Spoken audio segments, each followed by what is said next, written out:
So again, please welcome Carl Endresen. All right.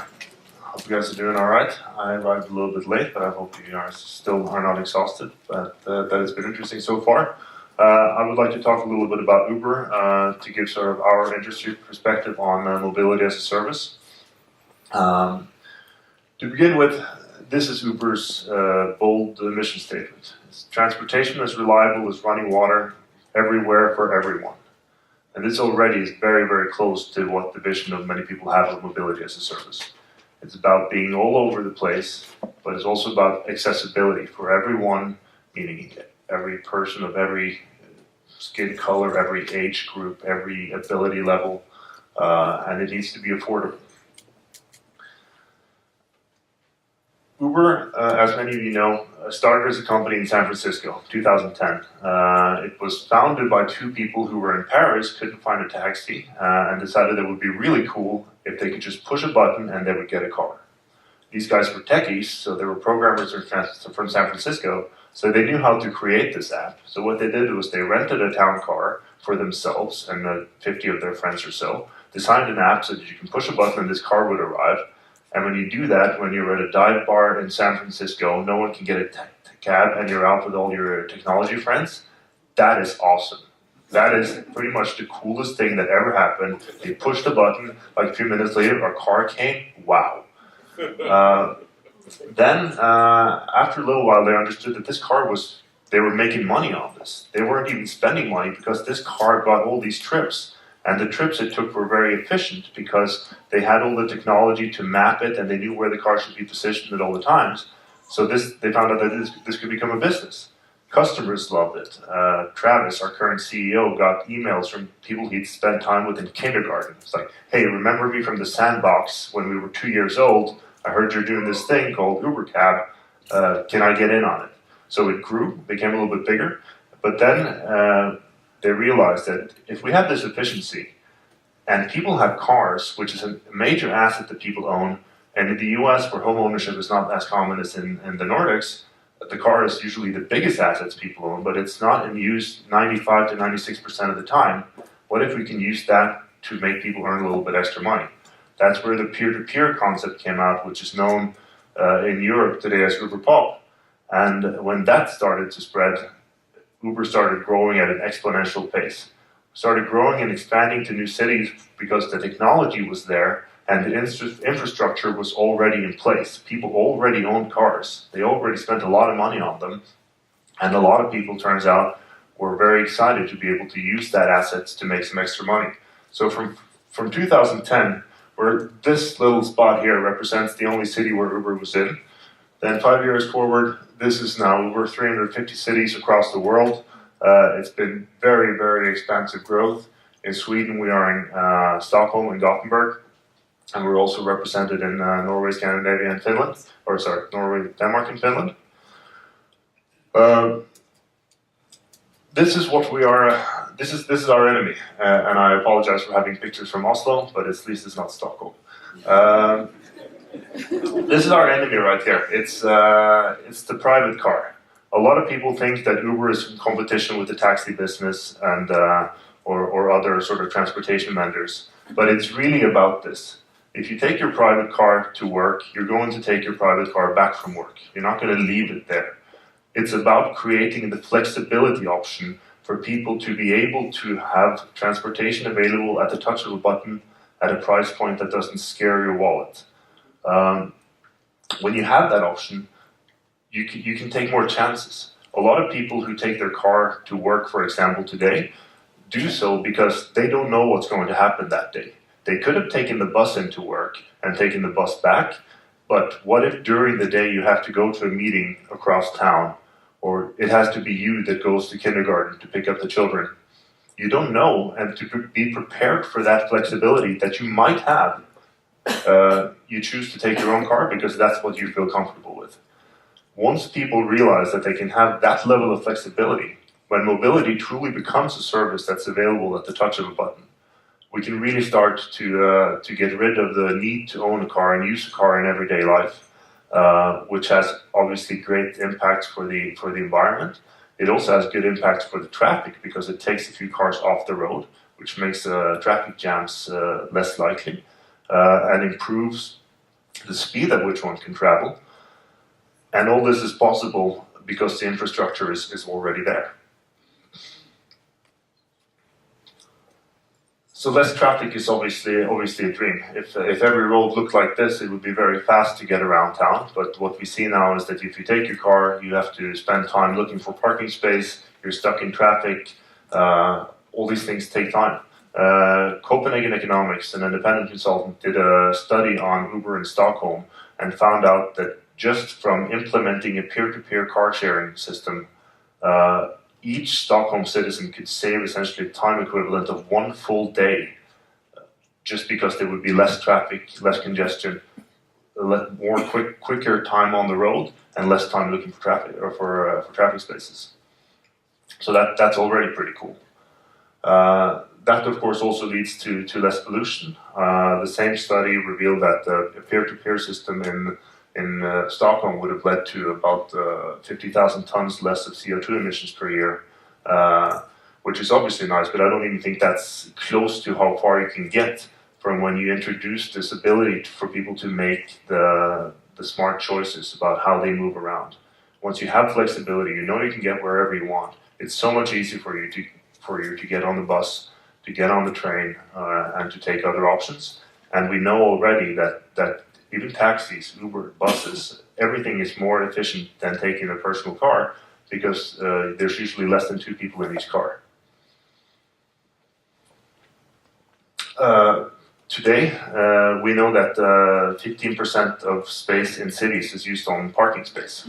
That's a lot. That's a lot of space. It's a very inefficient use, and that's space that we can take back into the cities. And that's when we come to sort of try to think about thinking outside the box and how to create more space in the city. And in particular, what do we do with that space? Stuff that used to be parking space can become bicycle lanes. It can become public transportation like bus lanes, stuff like that. Everything to make stuff more efficient, and also opening for these options. In Copenhagen, which people know is a bicycle town, they have a concept called Uber Bike, where you can order a car that has a bike rack on it so that you can transport your bike with you.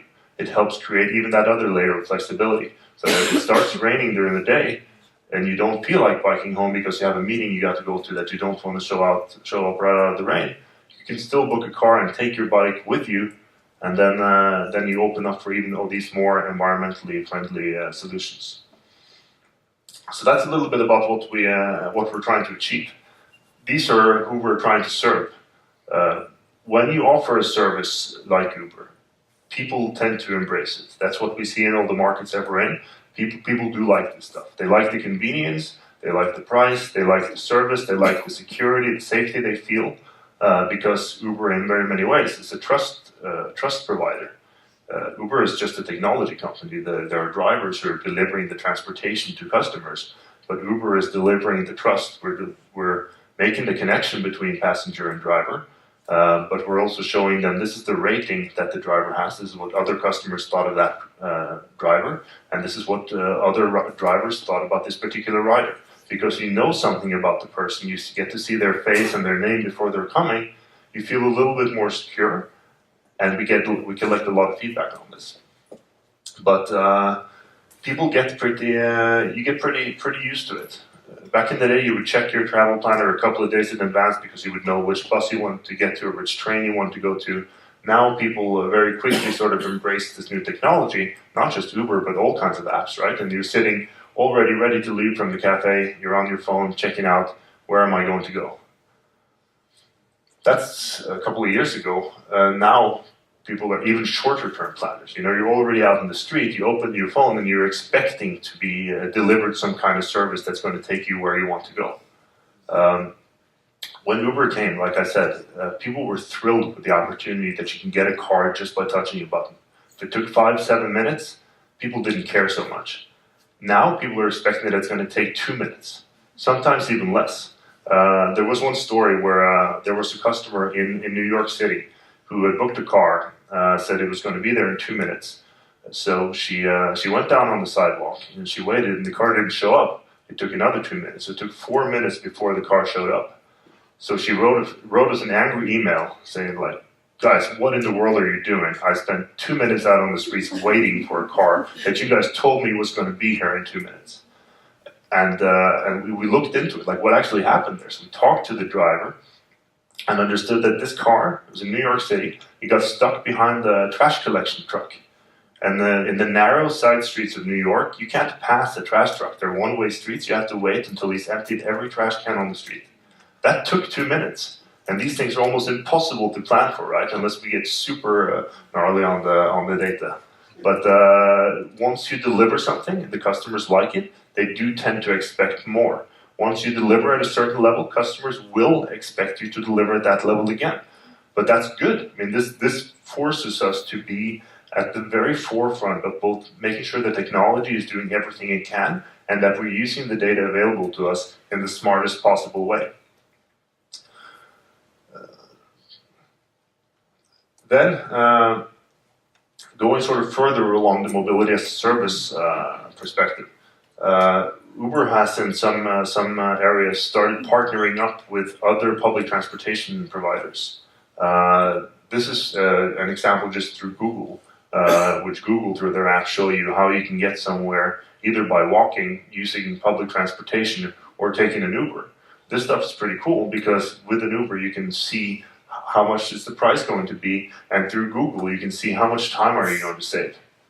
Now we're sort of getting very, very fast into the essence of mobility as a service because you can decide what service level you want and you can see the price point that goes with it.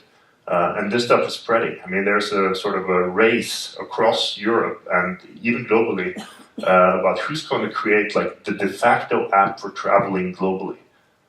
Right? In many ways, Uber has this for traveling in cities because when we're in 350 cities across the world, it pretty much means that we are in every major city anyone in this room is going to visit during their lifetime, and we're continuing to expand. But it's really about sort of the key questions here that I've spoken with other people about. Who's going to own the right to all this information? Who's going to own the payment transformation of these things and really be the one to profit? Of course, it's going to be great for the consumer, but if you have to navigate too many apps, it's very difficult to get around. I think one of the things that's interesting about Uber in this respect is that we're very focused on feedback.